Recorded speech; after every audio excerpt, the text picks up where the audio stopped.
Thank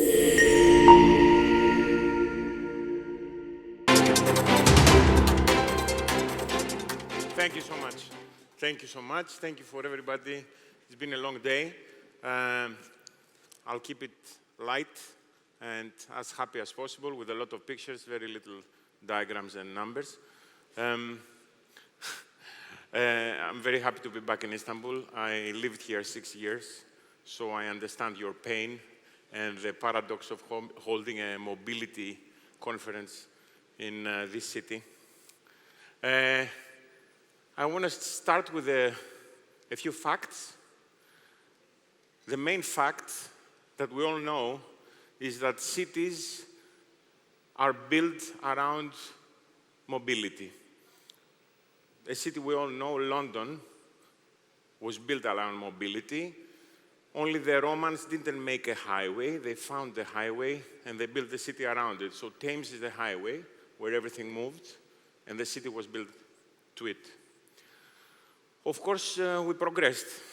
And around 60, 70 years ago, we decided to start cutting rivers in the cities. And with no regard of what will happen in the future, we see this. This is a fantastic example in London. What I love about this picture is this one. So it's this monster ready. It has all these exits ready to go and bite a bit more of space. This is Los Angeles. This is another river in the city. I don't know how anybody could cross this. And of course, we don't need to go far. I mean, also this is Phoenix. We're talking 70%. 70% is occupied by streets. 70% of the area. And I mean, we don't need to go really very far. If we all live here and we try to go to Arnavutköy for a coffee or a wine, it should be 35 minutes.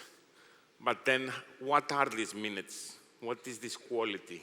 I mean, everybody should be able to walk from work to home in half an hour. It's fine, yeah? So this is, phase number one.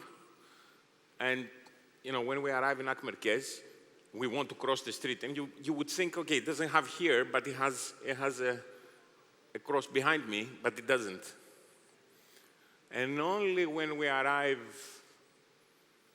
near Neshemore, that I loved to spend my Saturday nights, only when we arrive there, we start getting this feeling again, yeah, maybe I can walk home, maybe I can arrive here. This is Sao Paulo. I think rumors say that these cars are still there. This is Bangkok. I've been there. They look like this, actually. This is how it looks like. And but what am I showing you? Different cities. You guys are the champions of the world. Respect. Yeah, we made it. Yeah, I know. Yeah, I know. I mean, this is not mobility.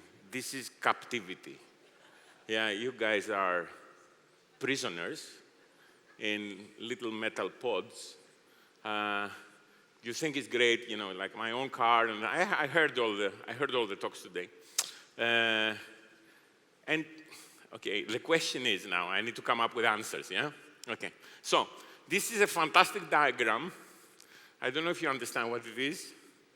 I think you're guessing. None of us could do this, neither in Athens, not here.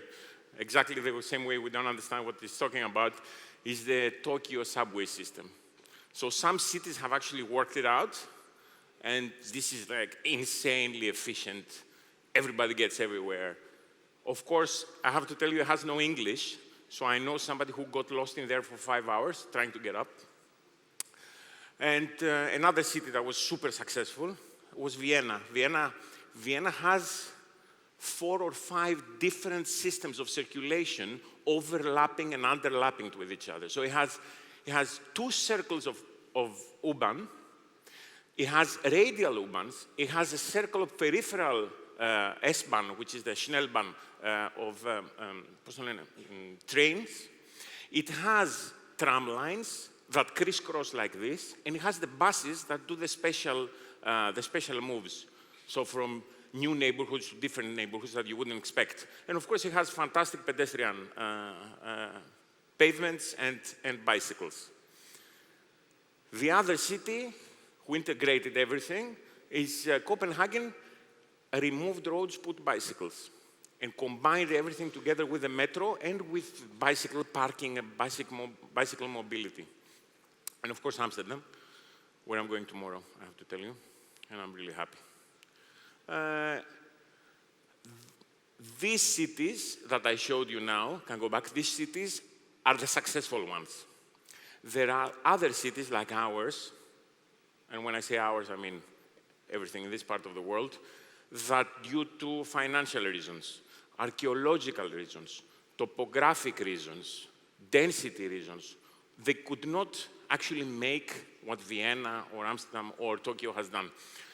So they moved to resolve it with, sometimes with punitive measures.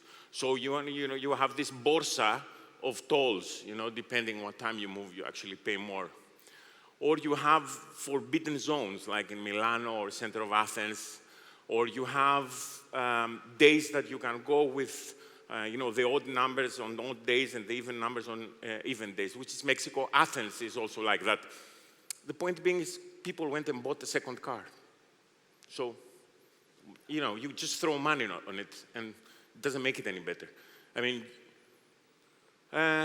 then other cities said, okay, let's unify all the applications, make it very easy for people to move forward. And, we have in Beijing, we have this, this application. Hakano told me about it. You move around, you rent a bike, you pay the taxi, you take the bus, everything. The same with WIM. And then you have policies. So Dubai is trying now, subtly, because Dubai is suffering from traffic, especially after COVID. So it's trying now subtly to convince that, you know what, the public servants have Friday, maybe have Wednesday off, the offices and stuff. And then we come to the autonomous car. Everybody talked about it today. I'm not going to spend so much time. It's just like this wonderful feeling. I mean, I step in and suddenly this lady is reading, I don't know, fantastic magazine and all these beautiful lights around, and this thing is moving and brilliant. I love it. And it's already, the autonomous car is successful. They're using it in California, in Phoenix. It picks you up and it takes you places. But if that moves forward, and if that occupies everything, who owns this fleet? And if somebody owns this fleet, and it's like Uber, eventually, and it's not a completely a monopoly, but it's like two, three companies that run everything, who controls the streets? Is it like the society? Is it the city? Or is it Uber? And there is a hard fact that we all keep forgetting. An autonomous car is still a car. It needs a street, it needs junctions, it needs space to move, and you can get that, or you could get that as well. It's not the solution for everything. Autonomous car is a very special case. It needs parking. Parking, yes, okay, we use it, as they said before, instead of having one car for one person, we have one car for 30 people per day. Great. And it still needs parking. Parking in Turkey, and I know because I built here, the average parking area for a mall or for a residential is calculated 32 to 35 square meters for one parking spot. In Middle East that I am now, in Dubai, is calculated at 42 to 45 square meters. This is proper land that it occupies. And, this land is very expensive. This is photographs from Istanbul. This land is very expensive. And actually, space in Istanbul is the equivalent of currency. If you have space, you have money. And how do we spend this money? Do we spend them like this? And because I don't want to leave Greece out of this, of course, we see this amazing pavement and how we use that space as well. So the reality is this. And this is hard reality. Nobody can dispute that. Even if you have the most amazing, efficient, autonomous car, per lane, 1,600. That's it. Subway, below the ground, 27,000 both ways. Bus lane, 7,000. And of course, protected cyclists. And when we say cyclists, again, it doesn't mean that you have to suffer going up the hill. Now the bicycles have completely developed. The batteries, Richard, are going to weigh half a kilo, and they're going to go for many kilometers. You can go up and down the hills. And the bicycle, sorry about this stocky image, I'll come back to it. The bicycle takes around half a square meter to park. Yeah? Why? Now, okay, I gave you the facts. Now let's go back. Why have we arrived here? Why do we need 2.5 hours a day to travel in Istanbul? Because we broke the city down in silos. I live there. I hope you don't live there. And this is Turkey, by the way. I work there. Somebody laughed there. Okay.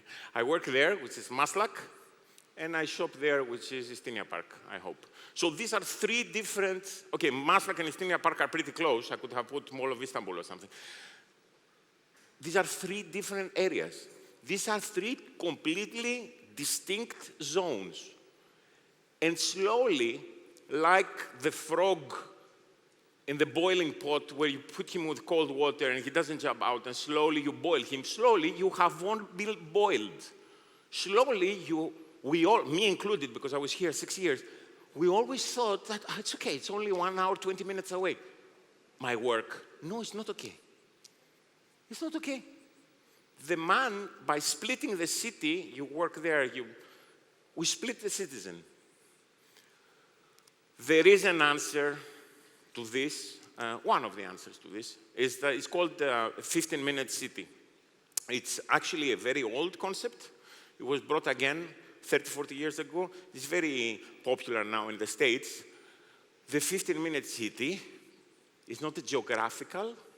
It's a place where within 15 minutes from your house, you can actually take care of your health, go to school, entertain yourself, buy your bakery, reuse or find a workshop, eat healthy, learn and work. Now we've all been there, maybe not all of us, but we've all seen it. Small towns in the countryside behave like this. Sustainable neighborhoods behave like this. It's a city. This is not a utopia. This is Seattle. AI, and I'll tell you later about the smart city, is already indicating. It's already indicating. You tell him, by walking, and I need to know how is 15 minutes, what's my center? Tuck, tuck, it gives you. If you put bicycle, it gives you a different center for 15-minute city. If you put bus, it gives you a different center. So, sorry about the... this is also 15-minute city. I live there, I work there, I go for drinks there. Barcelona has done it. They unified 9 blocks. They got that. Nobody expected to work. They said, no, we'll keep the cars in the periphery. These are the spaces they're getting. These are the spaces they're getting.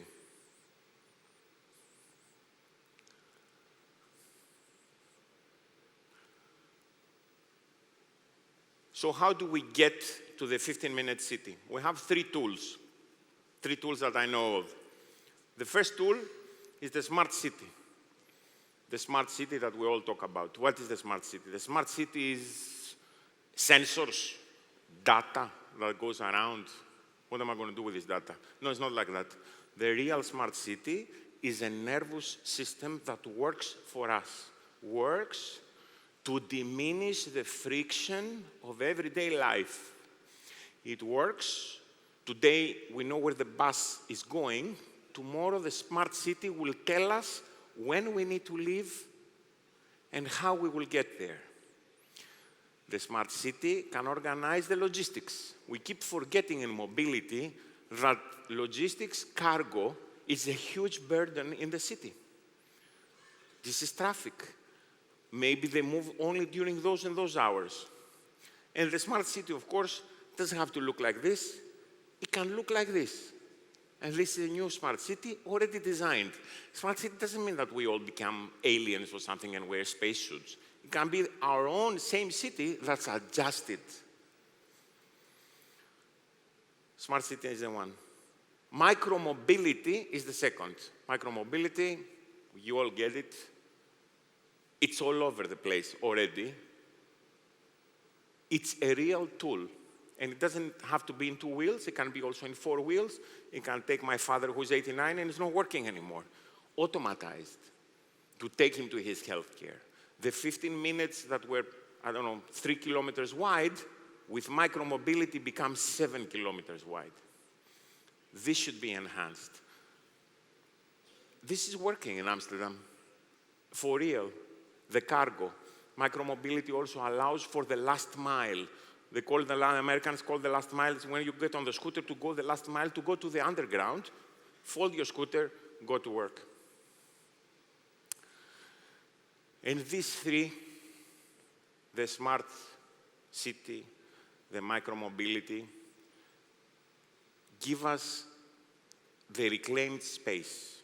Sorry, the third one is the reclaimed space. If we move the cars away, the currency I was talking about before, about how expensive it is to keep cars in the middle of the city, they give us space. What do we do with this space? This is Seoul. It used to be a river.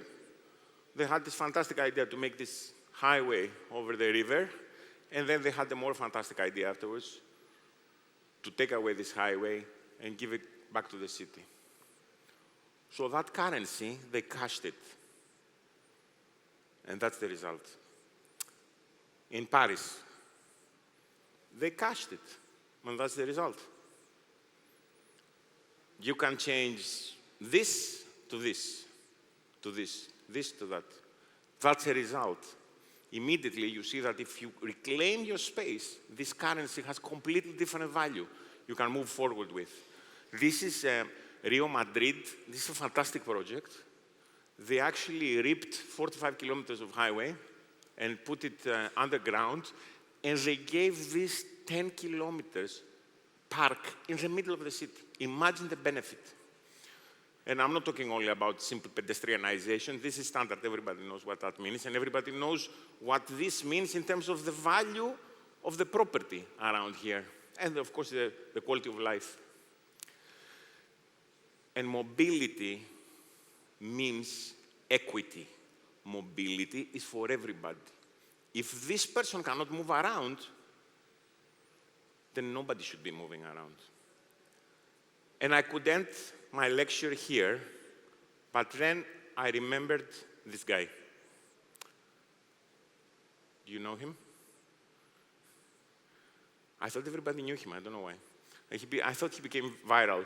So this man, he was paragliding in Bursa and decided he was too late to go to work, so he just used his paraglider and he went to work directly. And this is lovely, you know, everybody loved it. And then I remembered this situation, which I sent to you, Hakan. So this one, it costs right now $200,000. I think it will be cheaper very soon. It takes off vertically because of the geometry and some details. And this guy decided to live on top of the mountain. And it takes him 20 minutes to go to work in the morning, in the city. So what I mean is, yes, the 15-minute city and the stability of not needing to move, but you also sometimes want to move. And there is a paradox here, and in all our lives, the more stable we become, the more mobile we're fantasizing of going, you know, I wish I was there, I wish I could have a trip, I wish. But the ones that travel often, like Richard, for example, I mean, I'm sure you wish you didn't see your passport for a couple of months. Like you just sat there and you didn't have to take a plane. So there's this duality in how we want to live our lives. And I strongly believe that the future keeps this duality alive. You see now, it's already happening in Lisbon Digital Nomads. In Berlin, people go and work, you know, they code by day, club by night. Already Estonia has established a serious e-nomad visa. And now we're at a level where the nomads actually organize themselves in which retreats they're going to be going into Asia, which is cheap, and if they're going to go to Bali or Japan or occupy some empty village. In Switzerland, people, we're talking about the hyper-commuters. People spend 1.5 hours and they work in Zurich in the morning, and then they live in the Alps like Heidi in the afternoon, and it's normal. And then you have this van movement, and it's not small, it's actually huge. And I'm sure that's not only me, that I'm a, you know, like, I wish I had one of these vans, because it's just a complete house. And you just take it wherever you want, and you can work from a lake in the afternoon. And you have the tiny house movement, where you don't really need a huge property, and you know, you could be away. And you have the tiny house communities now that are being built. So how do we get these places organized? And I mean, the city is the womb of everything. The city gives birth to everything we know, to innovation, to love, to education, to culture. There's nothing happening without the city. But also isolation is something we want. Nature is something we want. And this is my last image, and this image is about equity. And I'll tell you why. This cafe on the left is as far away as this picture from the right as you would take from Akatlar to Atashihir. Maybe less. In this cafe, the plumber is going to go and have his coffee. The white collar is going to go and have his coffee. And within 25, 30 minutes, both of them can be riding their bicycle in Wienerwald. This is Central Cafe in Vienna. This is Wienerwald. It's half an hour away. Mobility is about raising the ones that are in difficult position. It's about equity, it's about giving opportunities. It's not only about the wealthy, the able-bodied, the connected. It's about everybody. Mobility should be for everybody.